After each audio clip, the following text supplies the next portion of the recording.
Isang sinaw ng lapida sa isang sementeryo sa Russia. Gawa sa bato.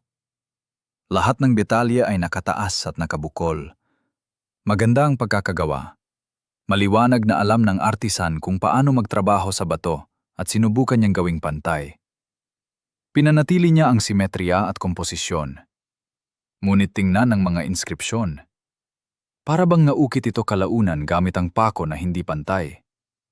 Ang mga letra ay hindi pantay. Ang mga linya ay pabaluktot. At ang mga pagitan sa pagitan ng mga letra at linya ay hindi pare-pareho. Nagbibigay ito ng impresyon na may kumuha ng isang dekalidad na lumang lapida at muling ginamit ito. Inukit nila ang inskripsyon ng pabaluktot hanggat makakaya. Ang petsa ng kamatayan ay 1898, katapusan ng ika-19 na siglo.